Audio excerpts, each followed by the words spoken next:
Welcome back to Local 865. I'm Dr. Bruce, Doctor of Acupuncture and Chinese Medicine, and with me today we have Toby. Go on, Toby. Toby Go Downey, down. Senior Pastor, Holston Baptist Church. Great to have you as a guest on the back porch. And we've got an extra special guest, friend of Bruce's, and I'll let him introduce her. And today we have Jen with us, and Jen's going to give us a little bit. Go ahead. I am Jen Alger. I've been here locally in Dandridge for going on 12 years, and this originally came from California, and this is now home. That's wonderful. So, the reason why we brought Jen out to this back porch is the amount that she does for the community. And um, I get to see her a few times a month, and we get to she gives me the rundown of what she's participating in. And currently, you're in the PTO. Mm-hmm. There's the Hunger Doesn't Take the Summer Vacation, Yes. and the other one was the Christmas. Operation Christmas Child. That's correct. Yes. So, how did you get involved in the PTO in the first place? How did you get involved in that volunteer work? Well, actually, no, funny you asked that question. Because I actually thought about that today, and it really goes back to when my daughter was in kindergarten.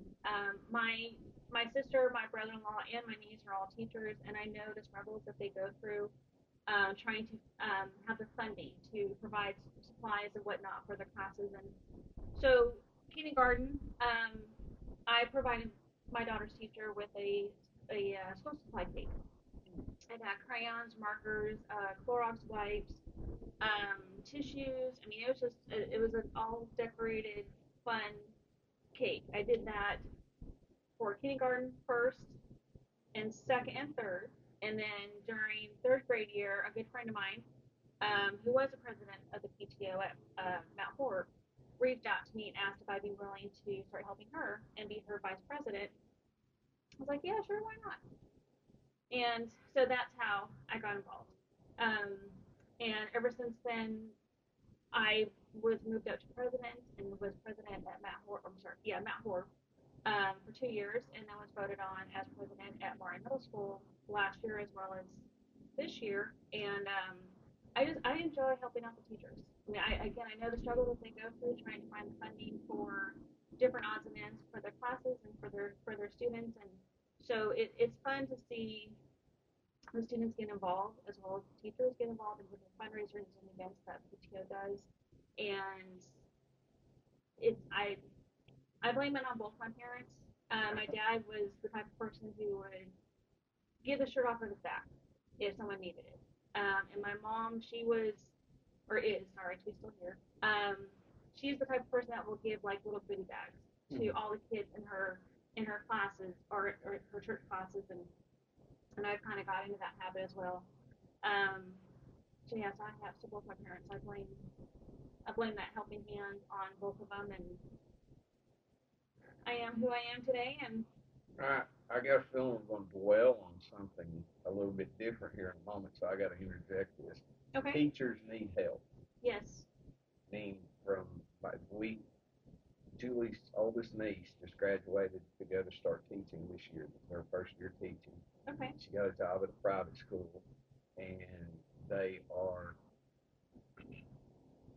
I think it's more incumbent on the private school teachers to provide for their classroom than just public school teachers, because I feel like there hasn't been an Amazon truck able to drive by my house since she graduated, because Julie is outfitting her room, helping her to do that. So in that, any kind of advocate that the teacher has, I'm gonna give you a gold star. And you can tell when I met you just a few minutes ago, it is in your nature to be a giver. And what I'm intrigued by, and we'll talk about it in a moment, is helping kids eat during the summer. yes. So that was actually something that our one of our coaches at Murray Middle School is very passionate about, and he started this program and was trying to get food for a selected amount of students during the summer to make sure they had something in their cabinets to eat. And administration reached out to me about PTO being involved, and I said, "Yep, what can we do?" So we had a food drive. We had parents come, and then PTO actually went and purchased about $350 worth of food at Sam's on the day of our earthquake, actually. and we took it to the school. We had leftover school food from teacher. It was teacher appreciation. So we put a little cart together that had drinks and food and goodies for the teachers to pick from. So whatever was left, we gave to the food drive, and I don't know exactly how much was delivered, but I do know there was a good chunk of food that was provided and donated. That's great. Our church has done that in the past. Last summer we had a monster drive that really helped out. But what most folks don't get, and it's not that they're blind to it, it's just they've never had the opportunity to see it. With school lunches and school breakfasts, there is a growing number of homes where that's the only time that child gets to eat. Yes. And yeah, every kid's excited about getting to sleep late and be home for the summer, but a lot of those kids, their growth is affected both mentally and physically. Mm-hmm. They're just the pragmatic thought of emotional drainage from not being able to eat. That's something stellar, and I'm sure we're gonna have a link that maybe we can get in touch with that kind of help things out. If there's somebody out there in the interweb watching. I can definitely look into that. I do know they do. Maury Middle School they do a lot for different groups. And I know during the holidays they'll provide socks and shoes and sometimes backpacks for coats to a selected group of students. Um, during during the summer, again they have a food drive. So I will actually add that to my list of topics to go ahead and talk to the administration about when I meet with them here in a couple weeks once we get ready to go back to school and PTO has already had our meeting. We have a good list of things for all the events that are going to be happening throughout the year, and there's a lot of things we would like to purchase and do for the school. But I will ask about the hunger drive. Okay. And see how we can maybe create a program to where it's a little more regular, to where we can provide something like fall break, Thanksgiving or Christmas break. At least provide something like a basket of food or necessities that they might be able to utilize while they're not actually in school. Now, also, this is mainly because you are part of the Maury Middle School PTO, but this is something that other school districts also have and people can get involved in and volunteer with. Um, is there a lot of crossover communication with other schools or other PTOs of like, hey, you had a really great successful run with this program. Is this something that you share ideas with? So actually, Jefferson County, they do a food drive, and actually, it just now came back into my head. They do a food drive, and it's kind of like a competition for each school within the county. Hmm. Last year, I believe Mari was baked beans. I'm trying to remember correctly, and I'm getting the nod up here. So apparently, it was baked beans. Um, I know Mount Horeb at one point was rice. So it was like a big competition with the schools, but also with the classes within the school. Mhm. So whoever brought so many boxes of rice, for example, in that class got like a pizza party or something to celebrate, being the number one class, bring all that food, and then all of it. Now how they distribute it within the school district, that I'm not 100% positive because I haven't really had my hands. I haven't got my hands dirty in the school district yet. Um, but I have changed and I'll be getting more involved over the next couple of years. But but they do a food drive around Thanksgiving, and again, it is a school. Each school has one item that they try to focus on, and then all of it gets distributed to our district at that point.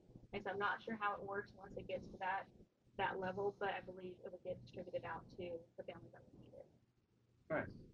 And you had mentioned with the PTO, there was also a drive for infrastructure and equipment for the school system as well. Um, Safer and more, I guess, handicap accessible benches or bleachers. Yes. And so this is also on your plate, Yes. amongst also being a mother, working full time. Yes. So my question, you are always active in the community. Do you find it hard to inspire other people to be active in the community too? Is there things like How do you? Because I have that passion myself, and I know Toby. Community is what you make out of it, and being more positive and engaging, sacrificing a little bit of time is important to make sure that it's healthy and safe for your kids growing Yes. up. What are some things like roadblocks that you have? How does that work out? So, on a PTO level, we do have a hard time. I mean, we do have a. I mean, with Maury Middle School, we do have a great group of parents that will. We need volunteers. They will come out and volunteer. If we have an event going on at school and we need some parent volunteers, they will sign up and they will be there. Um, it is a little challenging to get that help be a little bit more consistent on a month-to-month basis. Um, I mean, no one's crazy enough to go for the board, so I don't know. I mean, I have three other amazing moms that are a part of my board, and one of them actually, she was the president, PTO president at Andrews Elementary, so she is actually our new secretary this year, and I kind of already um, see her kind of taking over my spot when I leave, um, and but it's just but having that consistent every month help is always been a challenge, and sometimes even with our meeting, our monthly meetings, we may only have our board members and then maybe our teacher representative and maybe one or two parents. Um, so as much as we try to make the parents be more involved and us being out for us for them to see us, like at the football games, for example, we're going to have a much more stronger presence at the football games. We'll be selling T-shirts. Um, we're possibly looking into selling Texas Roadhouse peanuts, so that way they know that we're here. They know that we're involved. They know that what we do for the school, and the bleachers. The gym bleachers is actually on the school budget. That's actually supposed to go in front of the board this month, and I've actually will be reaching out to Mr. Evanson, who is our school district representative, to find out when that meeting is because I would like to be there for that. Um, if it gets approved, our bleachers in the gym will be replaced by the end of the year. Cool. So I've already had I have one quote, which is a nice six-figure large quote. No, you mean they don't give you bleachers? They don't give them while you're kidding? No, no. Well, I didn't know that that was a budgetary item. I was going to implore of whoever may be watching, if you feel like being a benefactor. Well, last year when I was voted on to the board,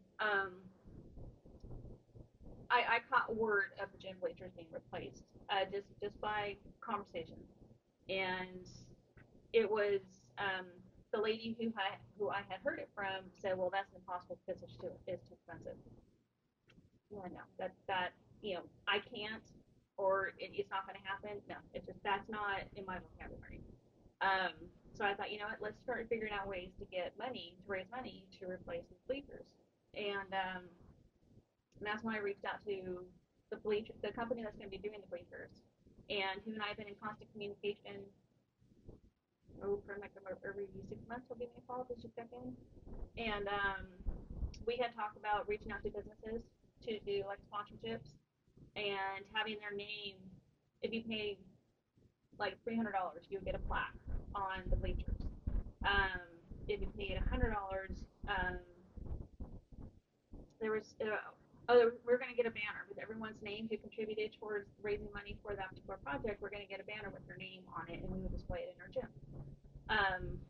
And then after Christmas, I met with Tommy Arnold, who is the superintendent of Jefferson County, and the head of the maintenance, as well as Ms. Gwen, who is our principal, and Mr. Evanson. And in so many words, he basically said, raise money, but just when you word it, raise it for school improvements, because that's when he told me that they have the bleachers on the budget for this year. Well, I'm sure that there's some element of athletic boosters that would get involved and come alongside the PTO. There is a lot, and actually, I mean, and this is middle school PTO compared to elementary school PTO. It's like two completely different. Um, uh, it's like night and day. Elementary school, you don't have the events that happen on a middle school level, And when I was told, oh yeah, you can do the football games, you can be at the basketball games, you can do this, and you can do that. Oh, but you got to check with this, So it's like I almost had to take a step back and like re reconfigure myself. Um, and then that's when I got the whole. I know how to do this now.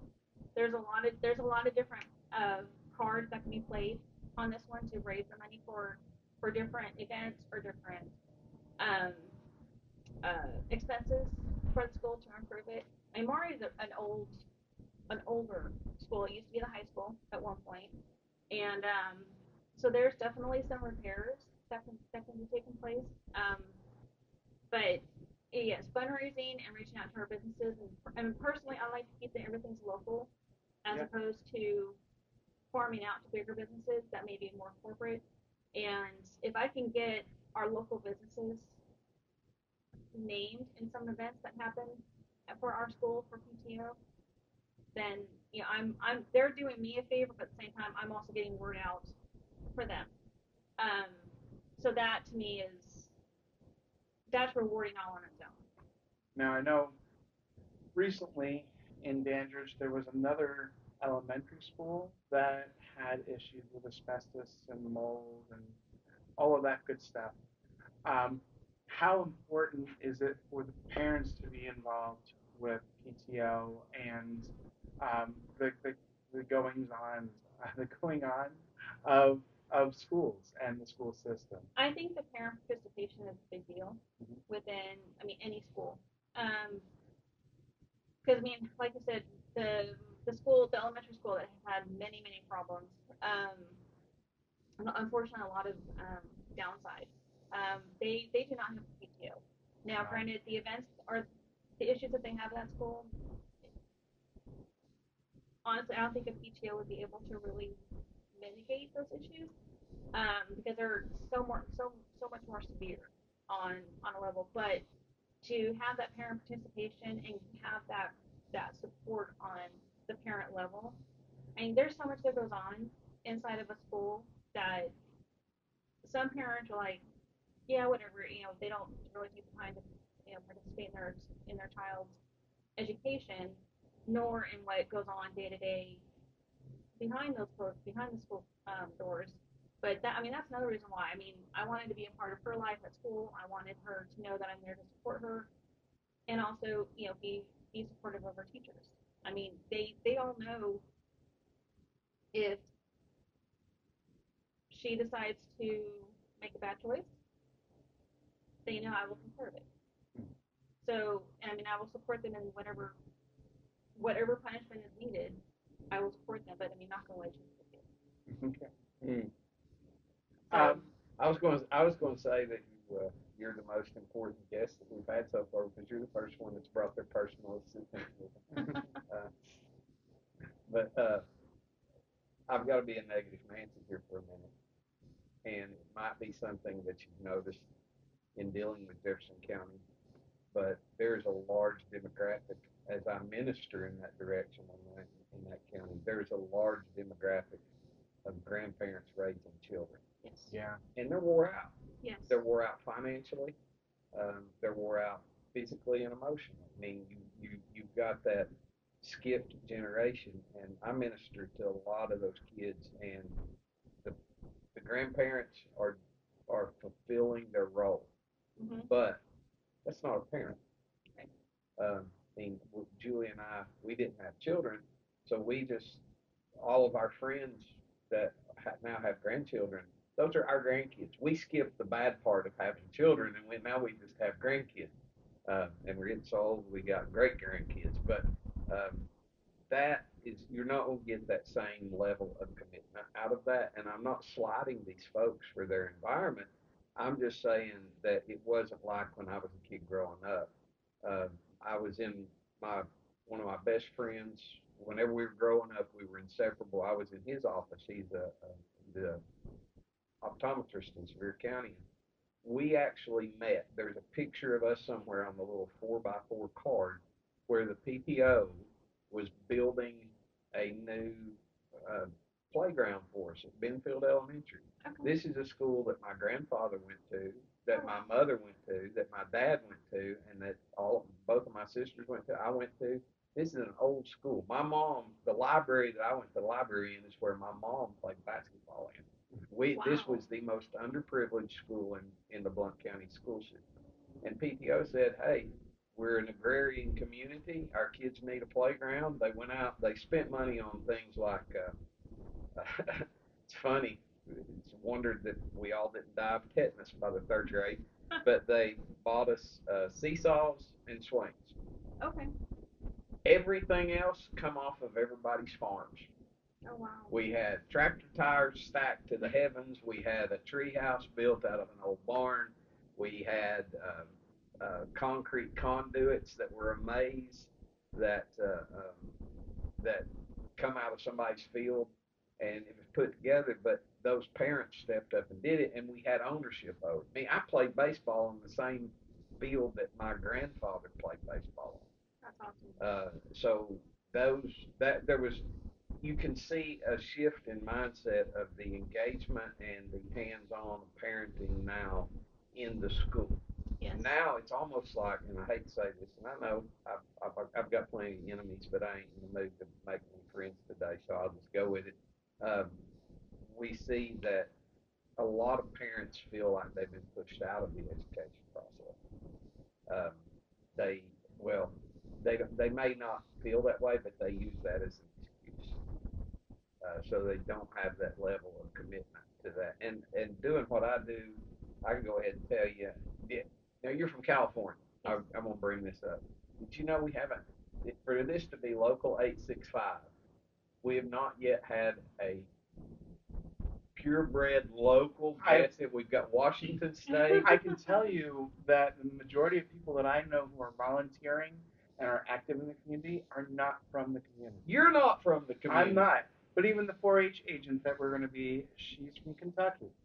I There's something about showing gratitude and appreciation for where you live, that you are active in that community, that you're giving your time, and you're trying to make a difference for the next generation coming up.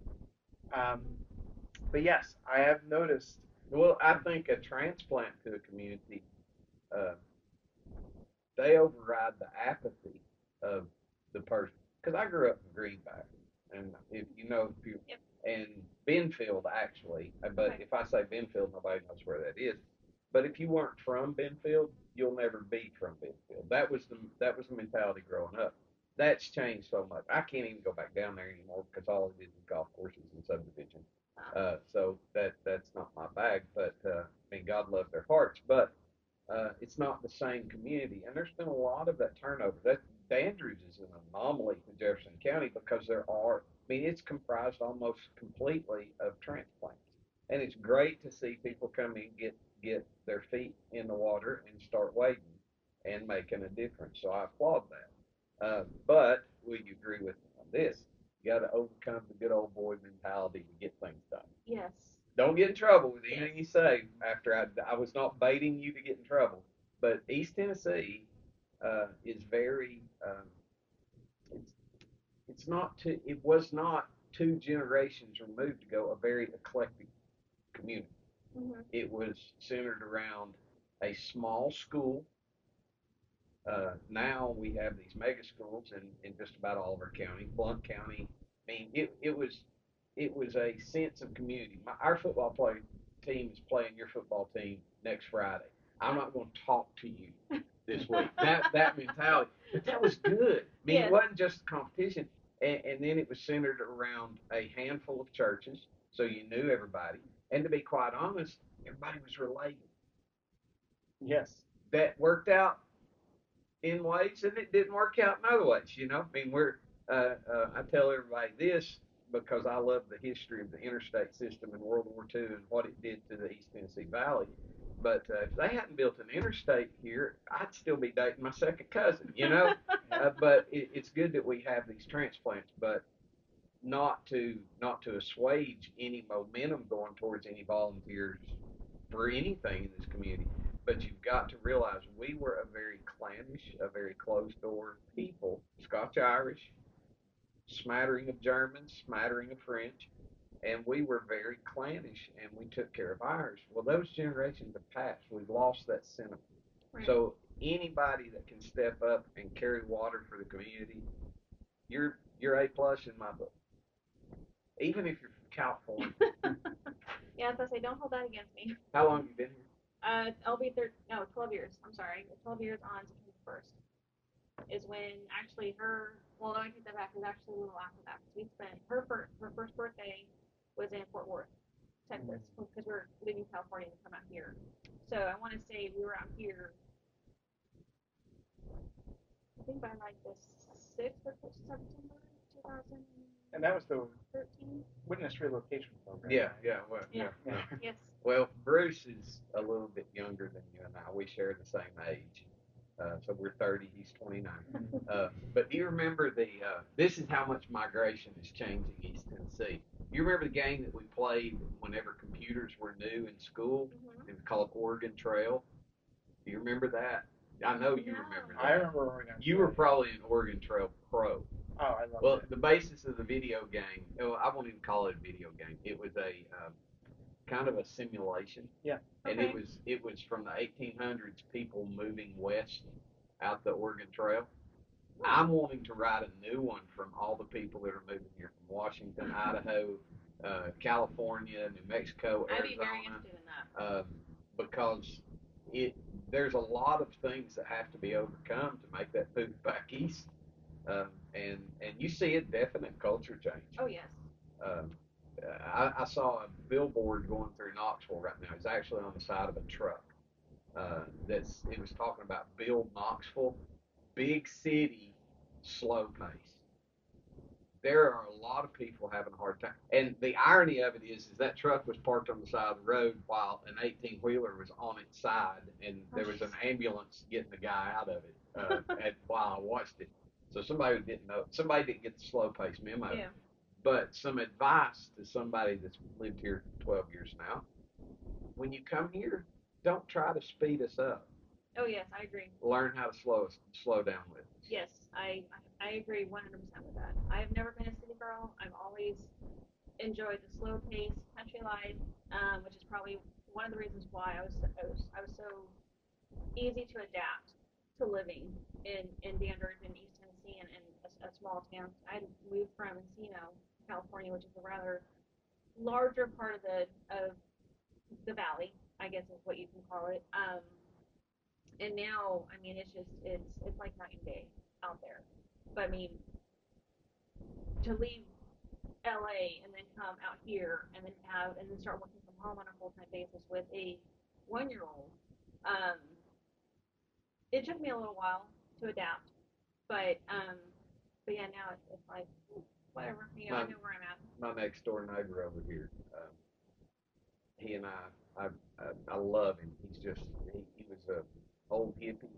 Okay. He still retains that values. He lived in Los Angeles his entire professional career. Okay. They retired here 26 years ago. Um, he calls me Huckleberry Finn because one, I'm country, and two, he says for a country boy, you've seen it all, and I have. I mean, I've when I was very young, I got to play, and I played a lot. I played on airplanes, and I went and I saw and I did, and then I come home and I don't go anywhere anymore. He has given me some of the best insight to the way that people moving into the valley, moving into 865, they see us. And there's a lot of stereotype here, but it's well deserved. Mm-hmm. But I mean, I own shoes. I actually have two pair. I mean, I'm a hillbilly, but um, don't if you're moving in here and you want to get your hands dirty, you're going to find that what's the old saying? You draw more flies from honey than you do salt. Uh, That sounds familiar. learn to tempt Adapt with to the honey. environment. Yeah, you got to play the system, and it is very ingrained from our politics to our churches to our schools. Yes. So I know you have. I'm sure you have a lot of cooperation, but sometimes you feel very isolated. But let's be teachable a moment, and this is the pastoral teaching. Um, whenever you're going at something that is a worthy endeavor and you feel alone, hang on, because God's sending you somebody to help. Absolutely, I agree with that 100%. In my opinion, everything happens for a reason. Um, after third grade, we actually tried getting my daughter into Cornerstone for whatever reason. To this day, I still don't know why she wasn't accepted, but she was not accepted. And I thought, well, you know what? This is the Lord's way of telling me you need to stay where you're at for a reason. That's when I got involved with PTO. That's great. And so, I mean, in my opinion, and this is just the way that I've been raised, everything happens for a reason. Whether you agree with it is totally out of question. Because I mean, you may not agree with everything that's happening, but everything happens for a reason. So I fully agree with that. Roger that. What else do you do? Because you've got 5 fingers, and I think we've only covered 2 things, and I know you've got a hat full. Yes, I do stay pretty busy. I know every week when I see Dr. Bruce, he thinks, okay, what's going on? I was like, keep busy. Nothing's changed. Same old, same old. Yeah. One way. If I'm not going one way, I'm going the other way. And so, in addition to PTO, I do work full time as a senior asset manager for Walker and Dunlop.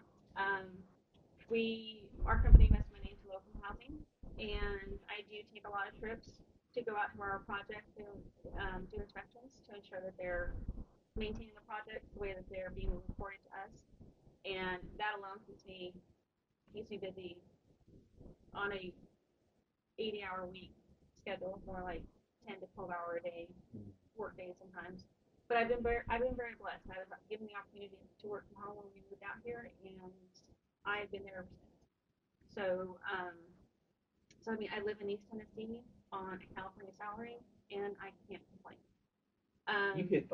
You hit the redneck lottery with that statement. I did, and on top of that, I went from a state that paid crazy taxes to the state to a state that pays no state taxes. So I went from a certain point in my salary to a salary bump.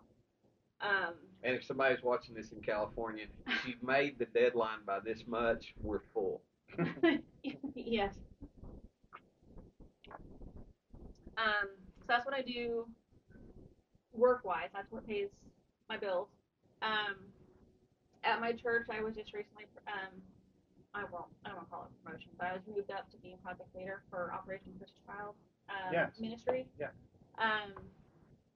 The lady who was in this position had to step away for um, some health reasons. And so I have taken on a year-round ministry that really never rests. Yeah. It is constantly moving with donations, raising money for shipping costs, planning um, fundraisers to raise money for shipping. Last year, fortunately, we had a very generous donation that paid for all of our shipping costs, and it's $10 box per box shipping. Wow. And we had over 1,100 boxes last year, so that was a very generous donation. This year, I've already been to one packing party at First Baptist Strawberry Plains, and her name is escaping me. Faye, I think is her name. She is a project leader at that church, and she gave me some insight. She gave me some hints and tips and everything, and so it kind of helped me on how to better organize the packing party at my church at Jefferson City Christian Church. And I actually have a meeting this week with our youth minister as well as our associate pastor to go over how I would like to plan some things up in November. We're aiming to do 1,200 boxes, and right now we're having an underwear and sock drive, to where we want a pair of socks, one pair of socks, one pair of underwear, each and every box that goes out our door. You have sizes, and you're going to give me that information so I can Yes. put it in the link. The size. So our age it goes from 2T, so for 2 years old, all the way up into adult small, because the age groups that we fill boxes for from 2 to 4, 5 to 9, and then 10 to 14. And you have no idea where in the world they're going. No. And I love it. But what we do, and this is not advice, it's just the way it's done. Starting in September, we have a drive a week. okay, Okay. and we get the necessities covered. Mm-hmm. But then, if you really want to get Baptists on board, get them in the Christmas spirit and just turn them loose to go shopping and let them commit to this box or this many boxes. And something about right there at the deadline, it's something that a lot of people have already made an early tradition, and they go out and they really push. And I love that organization. There's other opportunities that I know that's reaching the other side of the world, and it's a great evangelical tool. Mm-hmm. But don't forget the people living next door. Yes. So like Angel Tree, Mm-hmm. we love getting involved with that. And some people can afford to do both to a great extent, but some people choose between the two, and just give a local option too. Absolutely. And actually, we do have a handful of teachers that go to church with us, and one of them, um, one year we adopted a family that I believe had 3 or 4 kids, if I remember correctly, and each student, or not student, but each child had a wish list. Everyone from church decided to go ahead and pull something from that wish list for that particular child, and we all came together as a congregation and purchased those items for that family, and they had the Christmas that they never thought that they would have. So every year we kind of focus on a family um, that we kind of adopt for the You holidays. know Not personally, no, but them, it's but I mean, it's within our local. counties. Yeah. Yes. So both of you, um, how do you encourage? Because you have a congregation that you try to encourage to volunteer and get involved in your community, and you are active.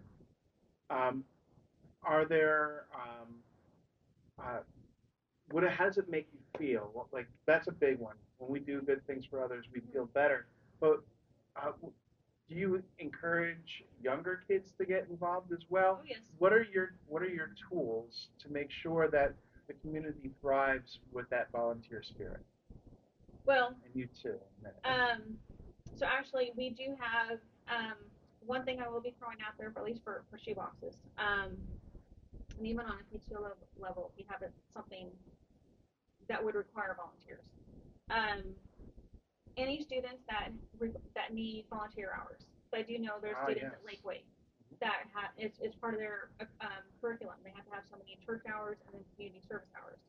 Um, I'm going to be having students sign up to be volunteers at our packing party, and I'm going to have them in certain spots. And if they have questions, or if anyone has a question, because this kind of came to light last year when we had our packing party. There was a lady there I had never seen her before, but she came to our meeting in May, I think is when I had it.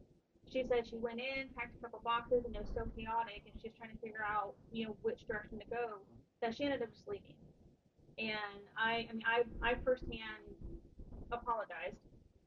I said, I'm sorry, it was so chaotic, and I'm now in charge, so things are gonna be a little different. So getting the community involved, especially our youth, I'm going to be reaching out to our seniors, anyone who needs community service hours, and actually even my daughter. I mean, when her uh, one of the requirements for belt testing is to serve so many community service hours. Last year, her and one of her good friends who also tested for their second degree, they came that night and they helped with shoe boxes. So they got about 3 hours worth of community service hours that night. Um, so I'm gonna be putting that out there, getting out to the high school that any seniors that need it for that requirement to graduate, get in touch with me and I'll be happy to sign off on it. Great. So that's my way of getting our youth more involved in um, in a ministry that they may not have even known about. So threatening them with violence doesn't work. No, No, unfortunately not. no. Whenever you asked that question, you posed it to me. I thought, well, I don't have a stick big enough to get most Baptists to do anything. But this is just a general rule of life, and this is the way I was raised.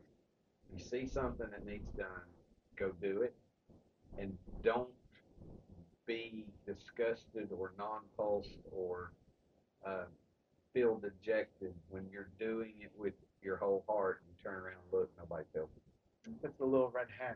Remember Because I would rather have the person that, like you said, God sends I'd rather have that person stumble upon the situation with you and see you in the midst of it. And as long as you're doing what you need to be doing, you're leading from the front and you just do it. Some people, I mean, unless there's a paycheck, I'm going to spring thought. I'm kind of jaded right now. I've been mowing. It's hot, so I'll just say it. Unless there's a paycheck involved, most people won't touch it, and they are measuring the wrong paycheck. Uh, the Bible says, "Lay your treasure up in heaven, where neither moth nor rust doth corrupt." Um, because so many people just value. I mean, I get it. I even encourage. I teach young men, especially when you leave school, whether you pursue further education or trade school, whatever. But when you start punching somebody else's clock, you are signing a contract with that person. My time is worth this much of your money. Okay, so that's good. That's the capitalist in me saying that. But people don't realize the benefit and the blessing that you get whenever you do things for people, and a lot of times they don't even know it got done. It just changes their life. There's a paycheck in that you cannot put a price tag. And without people like you, Jen, that are stepping into the breach, there's a lot of things that people wouldn't even have to observe that they have if people weren't putting that extra mile in on their workday. I think your role in your what you do for a living really bleeds into your organization and management of the volunteer work and makes a big difference for people who don't have that skill set. When the volunteer work is smooth and less chaotic, people are more inclined to participate. I agree. And I think that's a really, when we talk and you're telling me all the things that you're doing, I'm like, man, this woman has her head screwed on and she's got everything dialed in. And I see you like processing, like, I do. and I'm like, all right, well, just give her a moment to like to let it go. But um, you really see all the little like what ifs and how am I going to manage this and how much do I need for that, and I think that that type of personality, which is stressful, um, makes it a lot easier and more enjoyable for people who want to volunteer. Trying to volunteer in an organization that doesn't know who's in charge and where they're going is just pure chaos. And like, yeah, I'm not gonna do it. So, Yes. um, I would encourage people of Dandridge and Jefferson County, if you ever get to meet her, ask her what you can do for her because she is always giving back to the community. And she'll give you a job. Yeah. Oh yes, absolutely. I have something And going on. you don't have to argue about pay. It's already established. And if you do a good job today, she might give you a raise tomorrow. Yeah. From 0 to 0 plus. There you go. That's what volunteering's about. Absolutely. Is there anything else in your repertoire of let's get it done in the community that you're involved with? I can't think of anything. That's enough, right? I mean, obviously my family, my friends. I mean, if they ever need anything, I'm there. But I want to say between PTO, um, Operation Christmas Child, being a wife, being a mom, being a daughter, or sister, or friend. Yeah, I really do have my hands full. I know we just met. Are we friends? Absolutely. Because I need the rest of my yard mowed. You're on the hook. Well, okay, I don't know about that one, but. Well, it's been a pleasure having you here today, and it's always good. Thank you. I missed Bruce so much last week, and James did a phenomenal job. And thank you all for watching, responding, and everybody says this on this platform, but don't forget to like, share, and comment because everything that you pay towards attention in this is going to put it in front of somebody else. And remember, we're just showing you that the door's open to help others, and the others might be watching this too, and it might make a difference in their life. So do get it out there whenever you can, and see who it can benefit. Every time you hit that like button, you're being a volunteer, and that's our kind of people. Yeah. So it's never too late to offer any type of support to your community. We have retirement centers. We have people who are struggling, and just a little bit.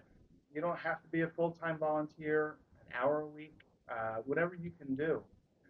This community deserves your your love and support. And as Toby had mentioned, we see a lot of transplants in the area, and they step up to the to the plate, and they swing. So everybody out there, if you love where you live, if you are grateful for the people that are in your community, give them a little time, help them out. And that's it. Oh, and I don't like to stamp this, but we're going to stamp it. Have a safe and healthy 4th of July, too. Yep. Gets a little wild. People get a little weird. Take your time, relax, enjoy the people you're with, and just think out your decisions before you do anything. So I told the church last night at prayer meeting. I said, listen, this is a this is an awesome Fourth of July because it's starting actually the 250th anniversary. So we're having a whole year of Fourth of July basically starting tomorrow. And I told the church, I said, I know you got plans, I know you got hot dogs to burn and hamburgers to sizzle, but be mindful going and coming. Not everybody has the same appreciation of life as you do. yeah, So be very, very careful out there on the road systems. I'm not going to get to see you next week. that's correct. So, the rigors of my job, I've got to drive all the way to Florida to do a wedding.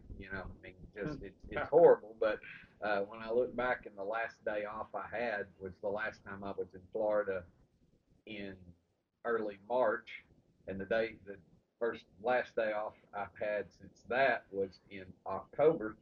I kind of am glad to be taking this business trip, and I'm going to rest a little bit, and I hope that you all have a great conversation next week. And Jen, it is truly a pleasure to have met you, and it's a pleasure to have you as a guest on the Hill here.